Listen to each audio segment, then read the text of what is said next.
faut pas avoir peur.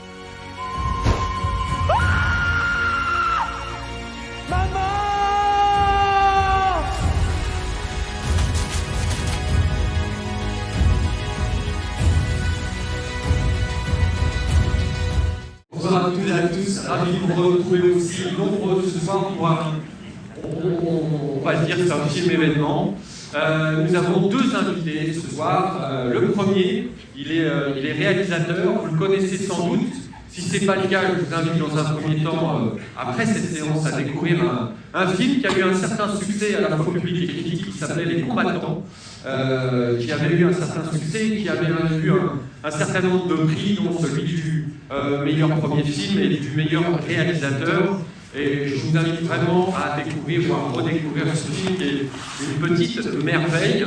Et il est accompagné également, donc ça c'est pour la partie réalisateur, et il est accompagné d'un acteur qui nous a suivi d'une certaine manière dans notre entre guillemets dans notre filmo. Il est associé forcément à Cédric Clapiche, à François Ozon, à Michel Gondry, entre autres, à Jacques Audiard. Enfin, il y en a beaucoup comme ça, je ne vais pas tous les énumérer, mais je vous demande donc d'accueillir nos invités de ce soir, Thomas Caillet et Romain Duris.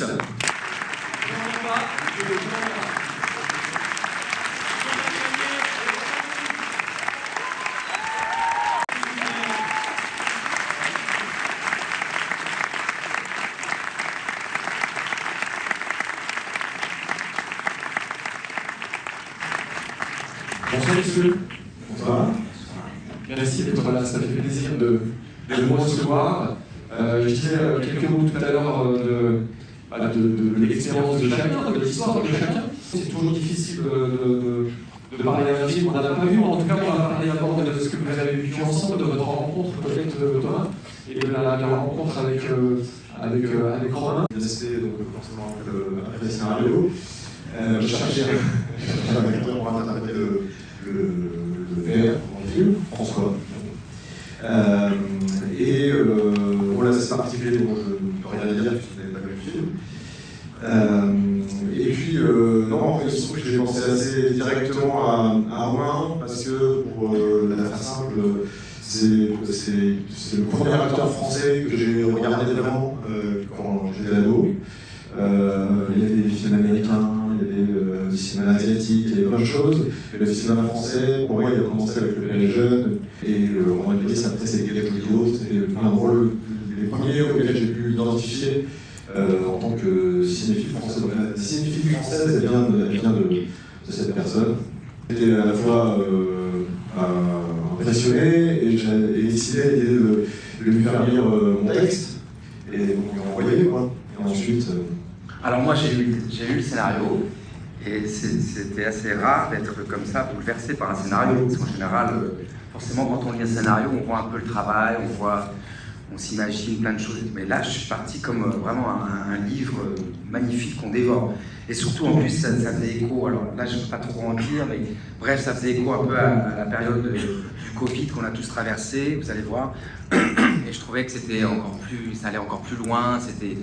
Bref, ça m'a ému. Je pense vraiment que c'est très rare, c'est sincère ce que je dis. J'avais les larmes aux yeux et j'avais qu'une hâte, c'était de mettre des images, enfin bref, j'ai pris ça comme un cadeau. J'avais un souvenir très pur d'un monde, enfin bref, du travail de Thomas, quoi, comment il s'empare d'une histoire assez intime et qu'il en fait une œuvre, vous allez voir. C'est le même cas pour Le Règne animal. Et donc vous êtes associé à un très très jeune acteur qui s'appelle Paul Cachard, pardon, j'ai écorché son nom. C'est une découverte, en tout cas pour vous, ça va être une découverte ce soir. Vous pourriez nous raconter aussi un petit peu votre échange, parce que dans le film, bien évidemment, on le voit déjà à l'affiche, il y a une relation très très particulière entre les deux. Comment vous avez accueilli ce jeune acteur et comment vous avez travaillé avec lui? Accueilli, alors là, je ne sais pas comment on pourrait faire, mais en tout cas, ça s'est fait très naturellement. Ça, c'est une des chances. Thomas a quand même choisi ses personnages, donc il a misé sur une entente probable. Et c'est vrai qu'avec Paul, ça a été très direct, très tôt. En fait, très tôt, on a fait notre vie hors tournage, quoi. Même avant de tourner, les équipes étaient là pour préparer et nous on est partis à l'aventure, à découvrir la région parce qu'on la connaissait moins bien que Thomas, parce que lui il vient du sud-ouest, nous on avait tout à découvrir et voilà, on s'est rencontrés presque comme des amis quoi. On a partagé du temps ensemble sans se faire de plans et sans se dire tiens il faudra que je joue ton père, donc comment. C'était pas programmé, c'était pas calculé, c'était vraiment c'était une entente pure et sincère. 3 jours après on jouait et moi j'étais le papa et lui était le fils, mais c'était facile vous allez voir dès la première scène, c'était assez évident quoi. Voilà, c'est une partie du travail qu'on n'a pas fait. Je pense que si l'entente n'est pas là ou si c'est compliqué, là il faut se travailler, il faut peut-être faire plus de scènes de répétition, etc. qu'on n'a pas faites là parce qu'il y avait vraiment quelque chose de très naturel, de très organique, de très... C'était pas compliqué pour moi de lui mettre la main dans les cheveux, quoi. Il y avait pas de problème, c'était son père. C'est ta mère, Emile. Ça t'a fait quoi quand maman elle a commencé à changer? Faut me faire confiance, on va la retrouver.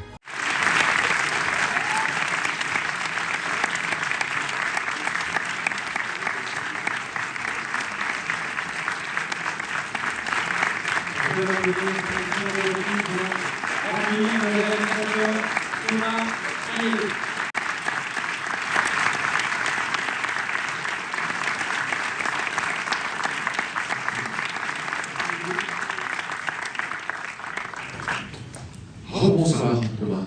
Je rappelle le principe de la soirée. C'est très simple. Nous avons un micro, ma collaboratrice et moi-même venons auprès de vous. Dès qu'il y a une question, on arrive. Le temps qu'on se remette un petit peu de nos émotions, j'avais une première question, elle est assez simple, c'est la plus simple, la plus facile. Ceci dit, après les combattants et le succès des combattants, vous nous proposez quelque chose de complètement, radicalement différent, même si il y a quelques analogies peut-être. Tout simplement, qu'est-ce qui vous a donné envie, qu'est-ce qui vous a donné l'idée de ce film, et ensuite de le mettre en image et en scène. C'est un plaisir de voir cette salle, hein, déjà. Bravo d'être cette salle. Qu'est-ce qui m'a donné envie de ça? Alors, il y a eu, après Les Combattants, il y a une série, je fais une série de science-fiction pour Arte, qui explorait une part un peu sombre de l'humanité. Les gens étaient en quête de l'immortalité, et ils arrivaient à tuer la mort, et en tuant la mort, quelque part, ils devenaient tous totalement dépressifs. Et je pense que j'ai eu peur que ça me gâte aussi. Du coup, à la suite de ce projet-là, j'ai eu envie d'un projet qui aille vers l'inverse, qui aille vers la vie, qui essaie d'embrasser le vivant dans sa diversité, on va dire. Et j'ai cherché assez longtemps une histoire, assez longtemps, quelques mois.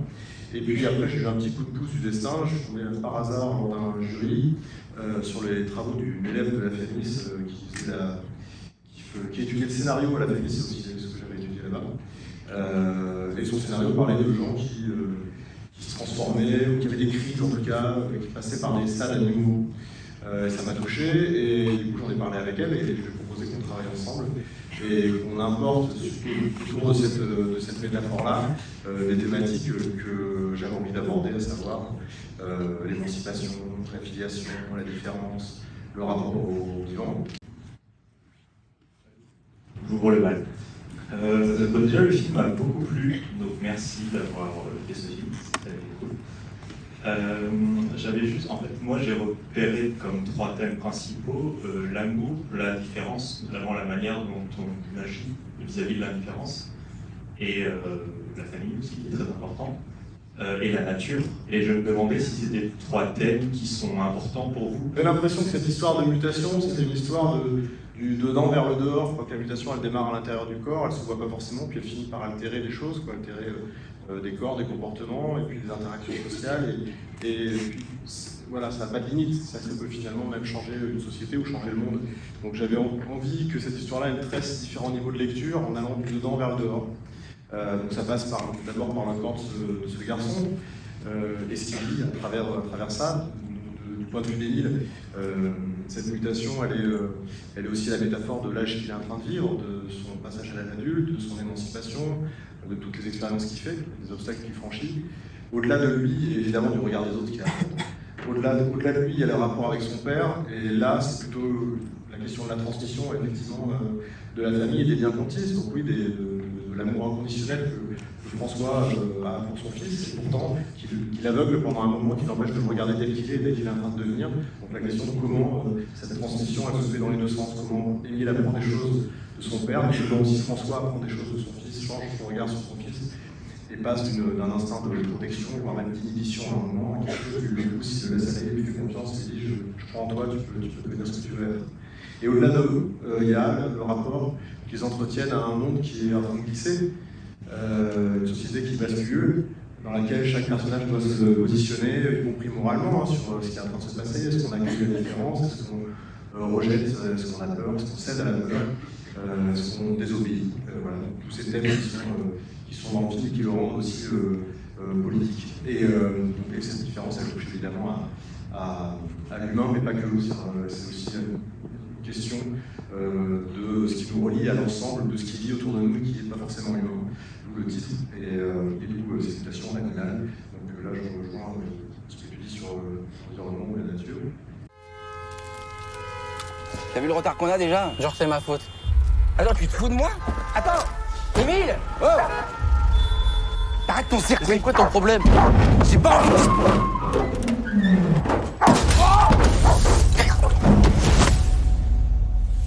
J'avais pas vu votre premier film, en tout cas c'est le précédent. Maintenant.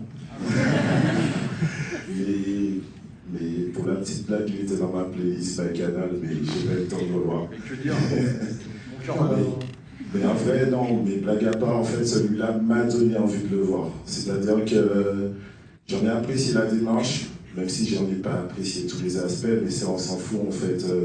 Dans un film, c'est de l'organique, en fait. Il n'y a pas de paramètres, c'est pas mathématique. Et ce que j'ai vraiment beaucoup apprécié dans ce film, c'est votre positionnement, c'est-à-dire votre démarche de passer à travers le genre pour parler de problématiques contemporaines. Je trouve important que des réalisateurs, notamment français, s'engagent dans ce genre d'entreprise. C'est-à-dire qu'on sait que le genre en France, c'est pas ce qui obtient niveau projet le plus facilement des financements. Ce film, il a son importance pour faire le pont en fait, parce que, comment dire, il y a un côté, il y a les codes du genre, mais il y a un côté aussi plus arty. Merci beaucoup pour ceci. Xavier Jean qui m'a envoyé un texto il y a moins d'une heure pour me dire qu'il avait adoré le film. Voilà, tout est lié. Mais ouais, en tout cas, la démarche, le genre pur, j'avoue, moi, m'intéresse peut-être pas totalement, parce que c'est pas vraiment le cinéma d'où je viens. En revanche, le genre, les genres m'intéressent, je veux dire, c'est pas un film de genre pluriel. J'ai l'impression que quand on a une histoire à raconter, qu'elle démarre par... quand on est accueilli dans cette histoire parce que les personnages sont désirés, parce que l'histoire humaine, elle nous prend, on peut accepter de partir dans des territoires plus inconnus. Pourquoi pas la fantastique, pourquoi pas cette histoire de mutation. Moi j'avais à cœur avant tout de raconter l'histoire d'un personnage et que ces personnages nous touchent. Et après, le fantastique, c'est presque du plus, ça permet de raconter une histoire plus forte, ça permet aussi de créer des images manquantes, des images qui, en dehors de ce film, n'existeraient pas. Et c'est plus ludique aussi, il y a quelque chose effectivement plus... Le parti pris, il est celui-là, c'est partir d'une histoire un petit peu juste, pour aller vers un film qui est généreux, qui est volontiers spectaculaire, j'ai tendance à le dire, et voilà, merci, ça fait plaisir d'entendre ça. Et si je vais persister, rendez-vous, pas fin octobre, je verrai aussi comment ce film-là est digéré.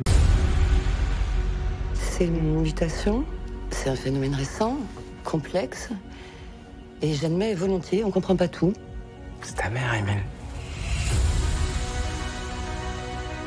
Ça t'a fait quoi quand maman elle a commencé à changer? Faut me faire confiance, on va la retrouver. Un peu ce qu'il disait avant, parce que vous disiez du coup que vous n'êtes pas forcément du cinéma de genre. Et je voulais savoir un peu quelle œuvre vous avez un peu inspiré pour ce film. Je pense que ça nous a rappelé à tous forcément d'autres œuvres. Par exemple, moi, ça m'a beaucoup pensé à La planète des singes. Certaines parties et même les thèmes abordés.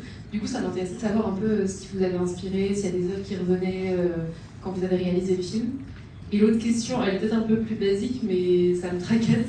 Est-ce que quand ça a été écrit, vous vous êtes dit que la forme que prenaient les personnes qui imitaient, c'était en fonction de leur personnalité ou rien à voir.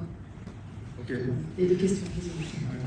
Alors, oui, quand je dis je viens pas du genre, je parle du genre pur, tu vois, par exemple le film d'horreur ou le body horror, mais à côté de ça, par exemple, j'étais biberonné moi à Spielberg, donc les E.T., les rencontres du troisième type, dans mon adolescence c'était Shyamalan, Le Village, Sixième Sens, il y a beaucoup de films comme ça, les films de Carpenter,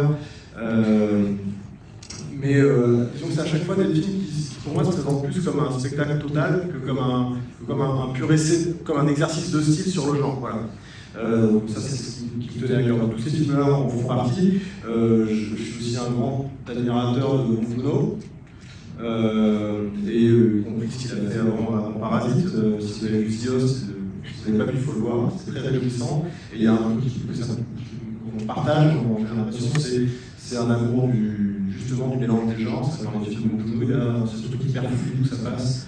La comédie à la tragédie, du burlesque au mélodrame, et j'ai l'impression que le fait qu'il aime ces personnages et qu'il les choisit bien fait qu'on n'a aucun problème à passer d'un registre à l'autre, d'avoir un monstre qui attaque la ville en disant qu'on a entendu une histoire bouleversante dans une famille. Bref, donc il y a ça, il y a aussi des films qui n'ont rien à voir avec le genre, sur lesquels on est revenu longtemps pendant le développement, la prépa et le tournage. Je vais en citer 3, mais il y en aurait plein. J'ai beaucoup pensé moi à Un monde parfait de Clint Eastwood, qui est une superbe histoire de maternité inventée finalement. C'est comment on apprend à devenir père ou un frère en voiture, et comment on apprend en tant qu'enfant à se passer d'adulte. Un autre film de cinéma qui s'appelle La Mode d'ours, voilà, qui est un peu moins connu, mais ça se trouve également, et c'est bouleversant. Et un film d'Ozu, un peu plus vieux, qui s'appelle Il était un père, et qui raconte aussi ça, qui raconte notamment cette question-là de comment on laisse ses enfants partir. La première question, et la deuxième concernait les caractérisations de créatures, pourquoi telle espèce, etc. Il y avait une base au scénario, qui était, pour le coup, au scénario, on a essayé de réfléchir à faire en sorte que chacune des créatures, évidemment, c'est avant tout, c'est l'être humain. Donc on a essayé de penser à leur vie d'avant. On a essayé de les considérer d'abord comme des personnes, puis comme des personnages, puis comme des créatures. Donc forcément, ça donnait plus ou moins des envies d'espèces en fonction de ce qu'on pouvait imaginer. Après, il y a eu une phase de design qui a parfois invalidé cette idée-là, et parfois ça a confirmé cette idée-là, c'était intéressant. Fix, pendant longtemps, a été une négrette cendrée, par exemple, qui était un héros. Au scénario et pendant les designs. Et je me souviens que j'utilisais beaucoup son partie de corps de personnes existantes pour essayer de voir comment on ferait cette mutation de manière réaliste. J'ai utilisé Brian Molko, le chanteur de Placebo, dans sa jeunesse, pour le faire devenir fixe. Et ça marchait pas mal, Brian Molko qui devenait un héros cendré. Et puis après, c'est devenu Tom Mercier qu'on a rencontré au casting, et là, ça marchait plus du tout. Le héros cendré, parce qu'il est hyper. Il a un truc massif, il a un truc puissant. Donc c'est devenu un rapace, on a changé un peu. Par contre, c'était clairement un oiseau. Donc ça, c'était possible. Mais j'avais rencontré Raphaël Kénard, d'autres types d'oiseaux. Ça a fonctionné de cette façon-là, et puis parfois c'est vraiment les gens qu'on rencontre qui nous inspirent la totalité, ou en tout cas la totalité de la créature. Par exemple, on a une jeune femme poule dans le supermarché, ce qui ne court pas les rues. Et là, pendant la prépa, on est tombé sur la vidéo d'une danseuse contemporaine qui avait développé toute une chorégraphie dans laquelle elle bougeait de manière hyper fluide, très circulaire. Il y avait une angle dans son corps qui était rond, qui était comme ça, très organique, et capable d'effondrer sa silhouette. D'un coup, c'est impossible de savoir si elle était de face ou de dos dans certains morceaux de son spectacle. Donc on a construit autour d'elle, on l'a fait venir, on a doublé son visage, et on s'est dit que c'était une étoile de mer ou un poulpe. On est parti d'elle, et de ce qu'elle pouvait nous proposer, on a prolongé ses bras avec des tentacules, de latex, on a fait d'autres en VFX, et voilà. Donc ça a tourné, quoi. Parfois, il y avait des idées qui allaient jusqu'au bout, d'autres fois, on s'est inspiré de ce qui était possible, des gens qu'on rencontre. Les recherches commencent à peine, ça va aller. Il y a des survivants. J'en ai vu hier soir. T'as peur des créatures? Faut apprendre à vivre ensemble. Sur la technique, et notamment, évidemment, il y a un gros travail d'effets spéciaux qu'on voit sur le film. Je voulais savoir comment s'est passé à la fois la préparation, le maquillage, le tournage et surtout le travail en post-production de ces effets spéciaux. Voilà, est-ce qu'il y a eu des contraintes de budget, etc. Ok. Je sens un peu pour le coup. On a d'abord regardé les présentations, évidemment. Alors, les effets spéciaux, les créatures, en fait, ce qu'on a fait, c'est qu'on a essayé pendant un moment de comprendre, dans la préparation du film, de comprendre quelles étaient les technologies possibles pour ça. Donc ça, on a beaucoup dessiné en design sur les personnages, beaucoup dessiné en storyboard, on comprend comment elles allaient bouger, comment on pouvait cadrer, comment on pouvait voilà, s'affranchir certaines contraintes. Et ensuite, ces designs, ces storyboards, on les a regardés en commun avec tous les chefs de poste, avec évidemment surtout concernés les superviseurs effets spéciaux. Donc il y a 3 types d'effets spéciaux. Il y a les spéciaux maquillage, et les spéciaux plateau, ce qui est câblage, etc. Il y a des gens, enfin, je ne peux pas faire normalement. Et ensuite, des effets numériques, évidemment, en post-prod, mais qui s'anticipent le tournage. On a essayé de comprendre les avantages et les contraintes de chacune de ces techniques pour chacun de nos personnages. Et très rapidement, on s'est dit qu'on allait hybrider toutes les technologies. Donc, il n'y a jamais un plan en fait, dans le film, il y a une seule technologie. Tout est toujours un peu mélangé. Et on s'est forcé à ça quand c'était pas naturel. De façon à ce que l'œil du spectateur puisse pas trouver le truc. Parce que si on utilise une technologie exclusive pendant plus de 4 plans, on le voit. Quand vous voyez les super productions Marvel avec des budgets illimités, au bout d'un moment, on finit par sentir un truc que les personnages n'ont pas pu voir, un truc un peu bizarre. Là, on a essayé d'être au plus organique ou le réaliste possible. Donc, par exemple, je parlais tout à l'heure de la jeune femme Kalama. En gros, il y a en boule, il y a cette danseuse, il y a un travail sur son costume, donc sur son costume qu'elle a, qui permet de cacher et aussi de casser certaines formes du corps qu'on a envie de changer. Il y a un travail de make-up sur son visage. Il y a des moulages de tentacules articulés ou de bras. Il y a des gaines en dessous qui sont prolongées en VFX avec d'autres tentacules qui sont faites après. Les interactions avec les objets sont faites semi en réel, semi en post-prod. Il y a des pistons à couper dans les frigos pour envoyer les télé et les machins surgelés. Et il y a même une liquide lampe qui est derrière qui balance des côtes de bœuf et des colons. Il y a tout ça. Et généralement, c'est assez représentatif de ce qu'on a fait sur le film. Il y a toujours un peu de tous ces trucs-là. Et ensuite, les DFX servent beaucoup à effacer des choses qu'on ne veut pas voir, des câbles, ou des mains de rouleurs.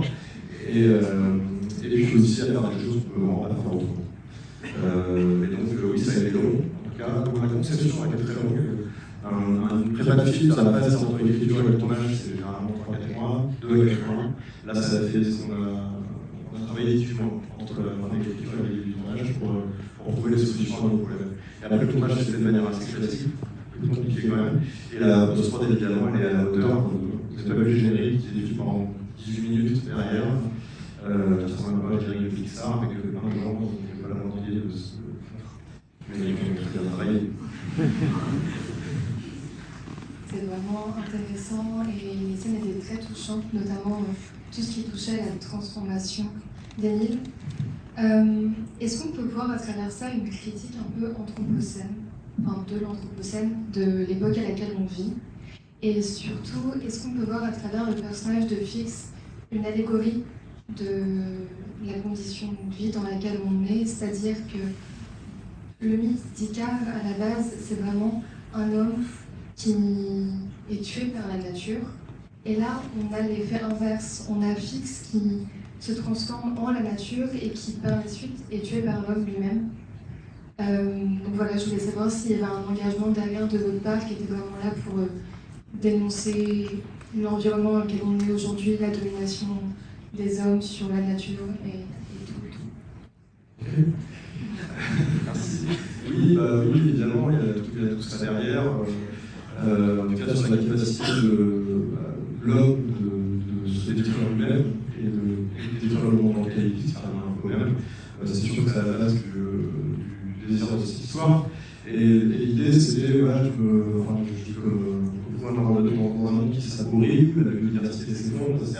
Et on trouve ça intéressant de partir du postulat inverse, plutôt que de montrer un lien récit apocalyptique où il y a un citoyen qui est dans un désert et montrer son crédit. On s'est dit qu'on va à partir du principe qu'il y aurait des espèces de réponses comme ça, un peu mystérieuses, ce qui fait qu'on va avoir de plus en plus de diversité. Forcément, évidemment, ça passerait mal. Ouais, en tout cas, il y aurait aussi une grande biodiversité des réactions humaines à ça. Donc, voilà, une réaction d'amour inconditionnel, d'entraide, d'hospitalité, d'accueil. On voit ça chez l'image, chez François évidemment. Et il y a évidemment des gens qui sont enragés de la peur de l'autre et la haine.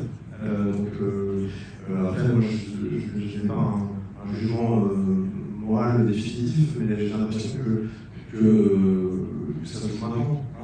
Ça se joue maintenant et qu'on peut s'interroger sur la place qu'on occupe là-dedans. C'est-à-dire que l'être humain, ça fait des siècles, des millénaires qu'on a tracé des espèces de lignes invisibles entre nous et tout le reste du vivant. Elle est parfaitement théorique, c'est ça qu'on s'amuse. À quel moment on est le plus vraiment humain, à quel moment on est le plus semblable de l'autre, à quel moment on devient une matière qui peut être détruite, exploitée ou autre chose. C'est tout ça qui est à l'origine du thématique, on va dire, du projet.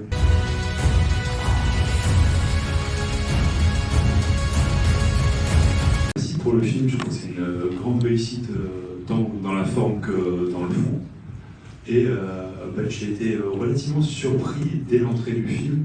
Vous parliez de Bong Joon-ho et de The Host, de voir entre guillemets les créatures apparaître aussitôt. Alors que j'avais l'impression, dans la bande-annonce, de voir un petit peu comme la manière dont le cinéma français aborde le genre, un petit peu timidement, entre guillemets. Je trouve que la bande-annonce en montrait peu, peut-être volontairement. Et j'ai l'impression, peut-être que je me trompe aussi, que le film n'a pas beaucoup tourné en festival de films de genre. Je voulais savoir si c'était une volonté de votre part, de l'équipe globalement, ou de la production, de ne pas avoir avant la sortie l'étiquette du genre. On en a parlé avant, mais voilà, pour savoir si c'était une volonté ou si vous n'avez juste pas tourné dans les festivals pour une autre raison, parce que je trouve que le film aurait pu gagner en tout cas beaucoup de prix, mais ça peut être une stratégie aussi. Voilà. Merci. Ok. Alors, je réponds à la première partie de votre question sur la timidité du genre, l'absence de timidité, l'impudeur.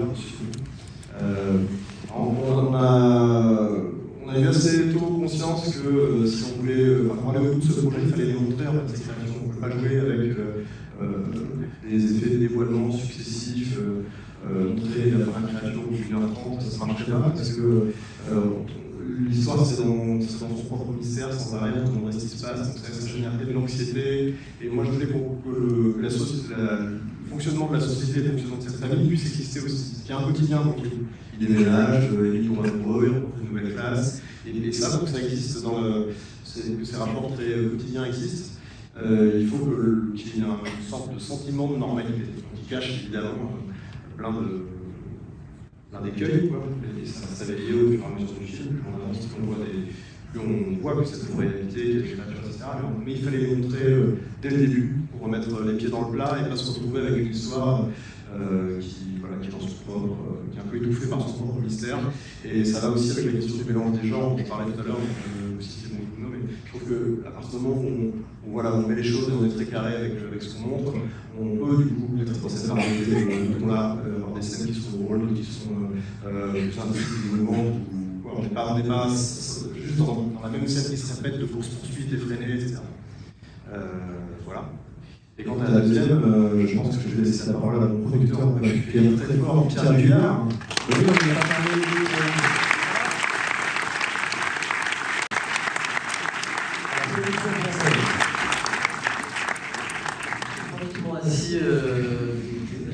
Évidemment, j'ai pas du tout entendu la question. Je suis ravi de venir. J'étais en train de tweeter, d'envoyer des petits messages et tout ça. Ça va, vous allez bien? Je parle de quoi? D'argent, évidemment, si vous m'appelez, c'est pour parler. À chaque fois, c'est ça en fait, c'est terrible. La question, si je la reformule correctement, c'est la stratégie festival ou pas festival. Mais il y a des festivals fantastiques en ce moment, je crois pas, hein. Je pense qu'ils sont un peu plus tard, Gérard May et tout ça. Nous on a montré le film à Cannes, donc au mois de mai. Ensuite, on l'a montré dans quelques festivals cet été. Il n'y a pas tant de festivals de films de genre en France. C'est pas tellement répandu. C'est beaucoup plus répandu aux États-Unis ou dans les pays anglo-saxons et germaniques. Donc on va beaucoup montrer le film en Allemagne, aux États-Unis et dans d'autres pays, dans des festivals fantastiques. Et en Espagne. Ouais. On va dans le mois prochain à côté de Barcelone, à Sitges. Mais en France, c'est pas tellement répandu en fait. C'est une culture qui n'est pas. Donc allez-y, monter un festival, je sais plus qui a posé la question, monter un festival fantastique, je pense qu'il y a la place. À part Gérard May, il y a la place. Il y en a 2-3, mais il n'y en a pas tant que ça. Donc c'est pas une stratégie, c'est le calendrier qui ne permet pas. Et puis le film, Thomas l'a bien expliqué, même si j'ai rien écouté, c'est pas qu'un film fantastique, c'est vraiment beaucoup d'autres choses. Donc c'était pas la direction première. Merci beaucoup pour votre travail et pour son résultat. Et une question qui peut s'adresser peut-être à vous deux, parce que vous avez une réponse différente, mais peut-être en tout cas. Un projet comme ça, il faut fédérer autour, il faut le défendre, il faut le tenir. Et je me demandais quels étaient les arguments que vous avez pu utiliser l'un et l'autre pour convaincre et pour trouver des gens qui veulent travailler dessus. Et c'était peut-être le noyau, l'idée à ne pas lâcher. Qu'est-ce qui vous motive à travailler là-dessus et à réussir à l'aboutir? Je crois que l'argument principal, c'est quand même essentiellement vas-y, ça va être bien. On a beaucoup répété avant qu'on croit. Non, il y avait. Moi, je défendais beaucoup la question du type de personnage. D'abord parce que le genre fait un peu peur dans le financement des films, mais aussi parce que le mélange des genres fait encore plus peur. Si on dit, ah non, c'est pas compliqué, c'est pas un film de genre, c'est aussi comédie, aussi action. On se retrouve un peu voilà, dans un. Donc voilà, un petit film de personnages, d'émotions, si au scénario vous aimez travailler ces personnages, c'est bien, je vois plutôt le scénario, faites-nous confiance pour que le reste soit à la hauteur. En fait. On sera aussi des gens là-dessus, sur le fantastique et sur le reste. Après, il y a eu aussi ce qui n'était pas très compliqué, c'est le fait de le chiffrer. Chiffrer ça sur la base d'un scénario, c'est très. Pas du tout évident. Les premières discussions, c'est genre quand on utilisait des vrais animaux. Ça allait jusque-là, on était dans un truc. Pierre, tu veux peut-être compléter? Non, mais c'est une bonne question, parce que ça questionne vraiment l'identité du travail collectif au cinéma. Et effectivement, ça concerne principalement le boulot qu'on fait tous les deux, producteurs, réalisateurs, et avec toute l'équipe qui bosse avec nous, c'est comment on va pouvoir réussir à trouver l'équipe artistique, technique et évidemment financière. Mais je dirais que c'est presque pas forcément ce qui prend le plus de temps, c'est quelle équipe cohérente vous allez réussir à trouver. Donc on a la chance en France d'avoir des génies absolus, des techniques d'effets de prosthétique, d'effets de maquillage, d'effets numériques. Vraiment, on a des compétences hors normes sur ces sujets-là. On a sur des questions plus classiques de fabrication de films des gens d'exception, quoi, la lumière, la machinerie, la décoration. Il y a vraiment beaucoup de compétences. Donc ce qui nous a pris du temps avec Thomas, alors on travaille avec une partie qui est quasiment notre famille, vraiment notre famille au sens vraiment propre. Et après, pour tous ceux qu'on ne connaissait pas, ça nous a pris beaucoup de temps de rencontrer qui fait quoi, comment, et qui va comprendre ce que Thomas a en tête. Donc ça, c'est vrai que c'était le plus long de fédérer des énergies, en fait. Mais pour le coup, c'est comme un unique film. Celui-là est différent de tous les autres, mais tous les autres qui jouent ce soir et demain à l'UGC et dans tous les autres cinémas n'ont aucun rapport les uns avec les autres. Donc à chaque fois, il faut trouver la formule qui représentera l'identité, l'ADN du film. Donc à chaque fois, on se pose cette question-là, quel que soit le film. Donc sur celui-ci, finalement, c'est un petit peu toujours la même chose avec cette spécificité que vous avez vue ici, mais qui nous a pris plus de temps, parce qu'on n'a pas l'habitude de faire ça, parce que nous on ne l'avait jamais fait, parce que Thomas avait des idées à la fois très précises et en même temps qu'il a fallu développer pendant très longtemps pour pouvoir les définir très précisément. Et puis parce que, vous l'avez vu, c'est pas exactement notre culture, il y a pas beaucoup de films comme ça en France, donc il a fallu s'arracher un peu, mais j'ai juste envie de dire, parlez-en autour de nous, c'est pas le moment, le débat n'est pas terminé. Il faut que j'attende. Je le redirai tout à l'heure. J'ai cru comprendre que vous aviez tourné dans votre région d'origine. Je voulais savoir si c'était déjà l'écriture présente dans votre esprit, vous saviez que c'était là que ça allait se faire, si ça vous avait peut-être aidé à visualiser certains espaces que vous alliez utiliser pour le tournage, ou si c'est venu après dans le processus. Après, j'ai juste une question un peu plus anecdotique, c'est que le chien s'appelle Albert. Du coup, je voulais savoir si c'était pas un peu ironique d'appeler le chien avec un prénom humain, alors que voilà, on est dans un monde où les humains se mutent en animaux. Voilà. Merci pour les questions. Oui, les lampes de Gascogne, j'avais envie de tourner avant même de. Enfin, c'est vraiment une habitude que j'ai prise, je vais voir les décors avant de. Les décors potentiels, avant même de commencer à écrire. C'est une des forêts que j'adore, je touche ces endroits que j'aime. Et j'étais allé les voir avant de commencer l'écriture, vraiment de manière plus précise, quoi, comment pour avoir une géographie en tête, des contraintes aussi de lieu, une ambiance, des couleurs, voir dans quelle saison j'ai envie de filmer ça. Donc, voilà. Et il se trouve que j'avais déjà tourné mon premier film, dont j'étais tout à l'heure. Et donc c'est des forêts plantées par l'homme depuis le XVIIIe siècle, hyper chiantes, avec des arbres tout droits plantés en ligne. Voilà, monoculture, pesticides, pas d'oiseaux, pas d'insectes, c'est très silencieux. Mais il y a quelques endroits cachés, quand on les trouve, qui sont hyper émouvants parce qu'on a vraiment une photographie de ce à quoi ressemble le territoire avant l'implantation du pin il y a plusieurs centaines d'années. C'est des endroits où la forêt primaire elle a ses propres cycles. Les arbres sont totalement dans un truc anarchique, il y a beaucoup plus de biodiversité, d'espèces végétales, animales, ça fait du bruit, etc. Et rien que de passer de ce premier décor de forêt industrielle à ces forêts primaires, il y avait déjà un truc très fort, je trouve. Et donc c'est vraiment ce qu'on a essayé de respecter dans le film. Plus on avance dans la forêt, plus elle se réveille, plus elle devient vivante, etc. C'est pour ça que je n'imaginais pas du tout le faire ailleurs, parce que c'était vraiment ce sentiment-là que j'ai envie de communiquer. C'est-à-dire, quand je parlais tout à l'heure de je suis plein d'espoir, pour moi le film est un peu utopique, c'est aussi l'histoire d'un monde qui se réveille, qui se revitalise, qui devient plus riche. Voilà. Et après sur Albert, ouais complètement. Bah, il y avait, oui, c'est sûr. Voilà, Albert, il fallait qu'il s'appelle Albert. J'ai trouvé le film fantastique. Ça m'a beaucoup aimé, notamment la relation père-fils entre François et Lily, et puis les changements aussi. Les différents avis concernant les changements. Moi, du coup, ma question, c'était étant donné que le film commence dans un monde où les transformations ont déjà commencé, est-ce que vous avez réfléchi, du coup, à l'origine des transformations et, du coup, aux réactions des premiers cas, par exemple, du reste du monde qui a sûrement dû être très effrayé de ce qui se passe. Comme dit, on a des films comme ça. Qu'est-ce que c'est donc de le vivre en vrai, quoi? Oui, on a réfléchi à ça, c'est justement en réfléchissant à ces scènes qu'on s'est aperçu qu'elles avaient déjà été traitées dans plein de films. C'est comme l'apparition du premier zombie ou c'est le cas du patient zéro là, dans un film sur deux, dans un film fantastique, en tout cas, voilà, l'apparition du monstre, la première apparition du monstre. C'est d'ailleurs pour ça que souvent on la retient dans le film plus tard. On voulait pas se retrouver au piège de ça.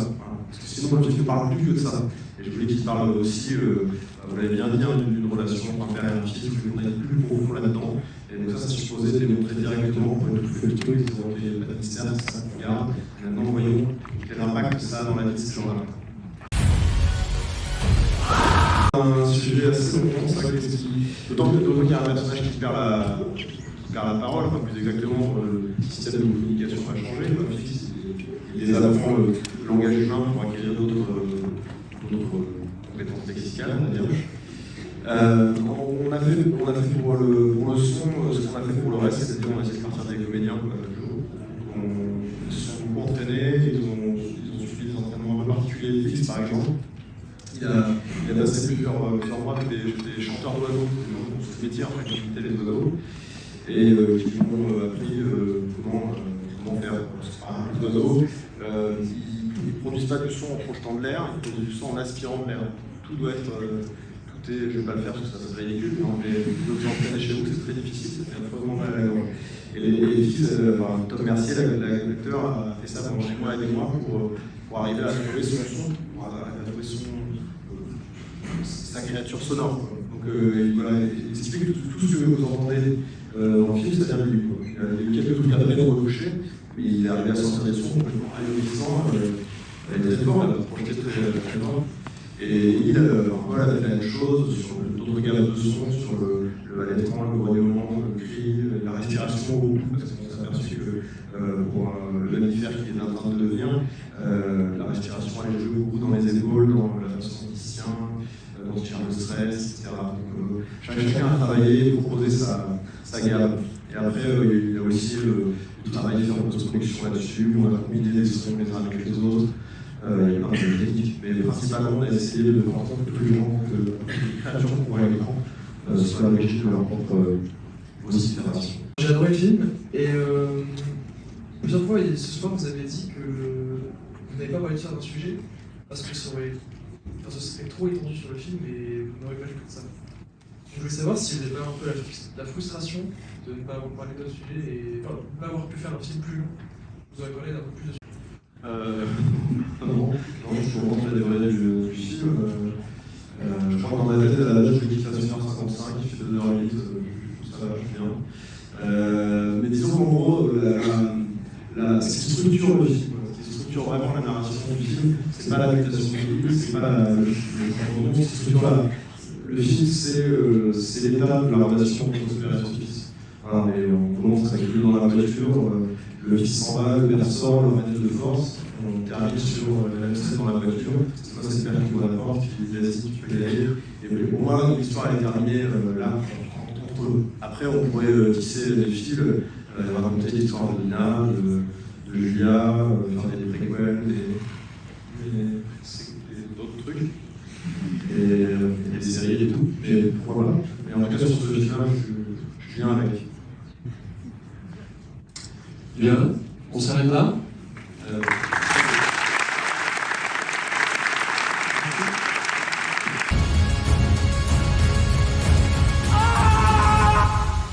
Si on t'attrape, c'est terminé. Tu seras tout seul. Tu comprends ça?